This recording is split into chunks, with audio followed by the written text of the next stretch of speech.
Hello student, education tips में biology की chapter संख्या 3 जनन स्वास्थ्य, जिसमें आज हम बात करें पार्ट संख्या 2 की।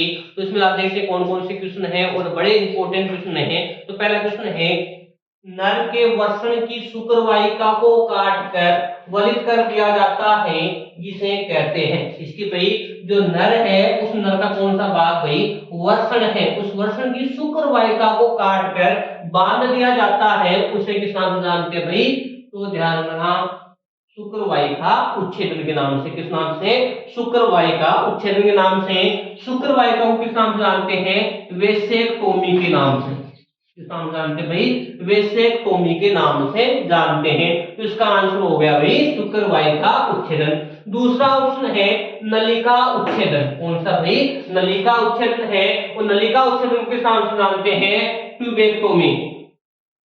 किस नाम से? ट्यूबेक्टोमी के नाम से जानते हैं। और जो नलिका उच्छेदन होता है वो किसमें भाई? महिलाओं में। ठीक है, तो इसमें क्वेश्चन था, नर के वृषण की शुक्रवाहिका को काटकर वलित कर दिया जाता है, जिसे क्या बोलते हैं? शुक्रवाहिका उच्छेदन के नाम से, या उसको क्या बोलते हैं? वेसेक्टोमी के नाम से। क्यों काट कर बांध दिया जाता है? क्यों शुक्राणु है वो जनन मार्ग तक नहीं पहुंचते हैं। शुक्राणु है वो जनन मार्ग तक नहीं पहुंचते हैं, इसलिए उसको काट कर बांध दिया जाता है।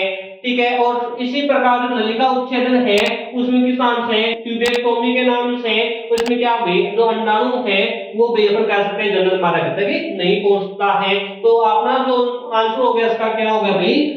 शुक्रवाहिका उच्छेदन के नाम से। और सामान्य भाषा में यदि इसकी बात करें तो किस नाम से जानते हैं? पुरुष नसबंदी के नाम से। किस नाम से? पुरुष नसबंदी के नाम से इसको जानते हैं। और नलिका उच्छेदन की अपन बात करें तो किस नाम से भाई? महिला नसबंदी के नाम से जानते हैं। यदि सामान्य बोलचाल की भाषा में करें सामूहिक रूप से तो पुरुष महिला नसबंदी के नाम से इसको जानते हैं। तो पहले क्वेश्चन का आंसर हो गया शुक्रवाहिका उच्छेदन। दूसरा है, गर्भावस्था पूर्ण होने से पहले स्वेच्छा से गर्भ को समाप्त करने की प्रक्रिया कहलाती है। गर्भावस्था पूर्ण होने से पहले ही स्वेच्छा से गर्भ को नष्ट करना है, समाप्त करना क्या कहलाता है भाई? एमटीपी। क्या कहलाता है भाई? एमटीपी। और एमटीपी का पूरा नाम होता है सहगर्भता का चिकित्सीय समापन। सहगर्भता का चिकित्सीय समापन। किस नाम से जानते हैं भाई? सहगर्भता का चिकित्सीय समापन के नाम से जानते हैं। इसका पूरा नाम है, यदि बात करें कितने महीने तक भाई ये सुरक्षित रहती है, तो ये 3 माही। 3 माही मतलब 3 महीने तक उसको वैध माना गया है। कितने महीने तक भाई? 3 महीने तक या 3 माह तक उसको वैध माना गया है। और जो एमटीपी है उसको भारत सरकार ने, जब केंद्र सरकार इसकी अपन बात करें, उन्होंने 1971 में इसको क्या कर दी भाई? स्वीकृति प्रदान कर दी। ठीक है, दूसरा ऑप्शन है एसटीडी, जिसका पूरा नाम है यौन संचरित रोग। क्या नाम है इसका? यौन संचरित रोग। यौन संचरित रोग, एसटीडी का पूरा नाम क्या हो गया भाई? यौन संचरित रोग। तीसरा अपने पास में ईटी। ईटी का पूरा नाम होता है एम्ब्रियो ट्रांसफर। क्या नाम होता है भाई? एम्ब्रियो ट्रांसफर के नाम से जानते हैं। चौथा है, कोई नहीं, तो आपका जो आंसर हो गया वो कौन हो गया भाई? एमटीपी। गर्भावस्था पूर्ण होने से पहले संस्था से गर्भ को समाप्त करने की प्रक्रिया क्या कहलाती है भाई? एमटीपी। एमटीपी का पूरा नाम क्या हो गया भाई? सहगर्भता का चिकित्सीय समापन। कितने महीने तक उसको वैध माना गया है? तो 3 माही या 3 महीने तक उसको वैध माना गया है। स्वीकृति कब प्रदान की भाई? 1971 में। एसटीडी का पूरा नाम क्या है? यौन संचरित रोग है। और ईटी का पूरा नाम क्या भाई? Embryo transfer. कौन है भाई? Embryo transfer. अगला देखो, अगला है नाइसेरिया गोनेरिया रोगजनक है। नाइसेरिया गोनेरिया क्या होता है भाई? जीवाणु होता है। और इस किसका रोगजनक है?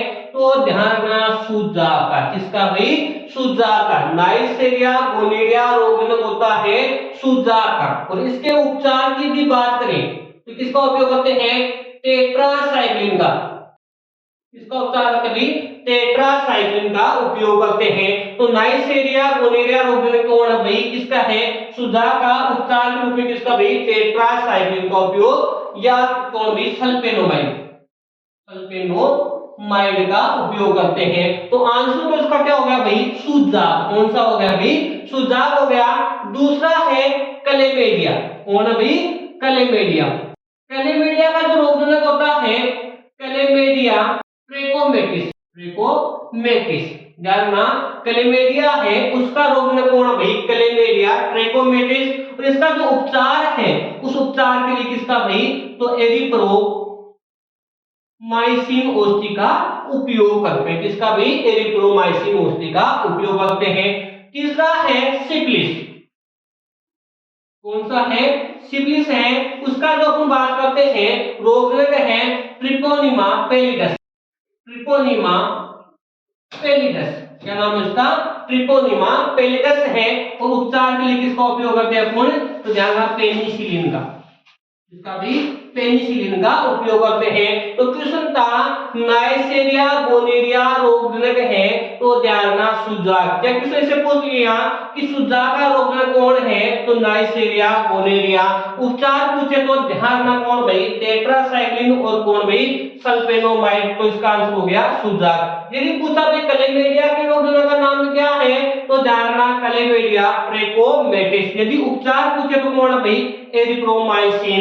यदि क्वेश्चन पूछा भाई सिफिलिस के रोगजनक का नाम क्या है, तो ट्रिकोनिमा पेलिडस है। उपचार पूछे तो कौन भाई, पेनिसिलिन है। तो इसका जो आंसर हो गया वो कौन हो गया भाई, सुजाक। कौन हो गया भाई, सुजाक हो गया। अगला है 8 ब्लास्टोमेर से अधिक, 8 ब्लास्टोमेर से अधिक के भ्रूण को सीधे ही यूट्रस गर्भाशय में स्थानांतरित कर देना क्या कहलाता है, तो 8 से अधिक है तो किसमें भाई, आईयूटी। किसमें भाई, आईयूटी। क्या कहलाती है प्रक्रिया, आईयूटी के नाम से जानते हैं।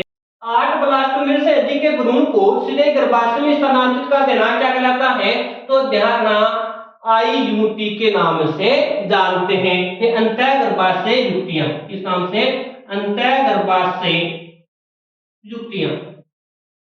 पूरा नाम हो गया अंतः गर्भाशय युक्तियां। यदि बात करें जेडआईएफटी के नाम से, जेडआईएफटी के नाम से, इसका पूरा नाम होता है जायगोट इंट्राफैलोपियन ट्यूब। जायगोट इंट्राफैलोपियन ट्यूब के नाम से जानते हैं। इसमें क्या होता है कि 8 ब्लास्टोमेर से यदि कम का भ्रूण है तो किसमें प्रवेश करवाते हैं, तो फैलोपियन जो नलिका होती है, कौन सी भाई, जो फैलोपियन जो नलिका होती है उसमें क्या करते हैं भाई, ट्रांसफर करवाते हैं। तीसरा है आईवीएफ, इन विवो फर्टिलाइजेशन के नाम से जानते हैं इसका पूरा नाम। चौथा है जेडआईएफटी के नाम से, इसको बोलते हैं जायगोट इंट्राफैलोपियन ट्यूब के नाम से इसको जानते, सॉरी गेमिट के नाम से, जी को बोलते हैं गेमिट। ठीक है, तो ये भी चौथा क्वेश्चन था। तो 8 ब्लास्टोमेर से अधिक के भ्रूण को सीधे गर्भाशय में स्थानांतरित करना क्या कहलाता है भाई, आईयूटी के नाम से जानते हैं। यदि 8 से कम का है तो किसमें भाई, जेडआईएफटी में इसको ट्रांसफर किया जाता है।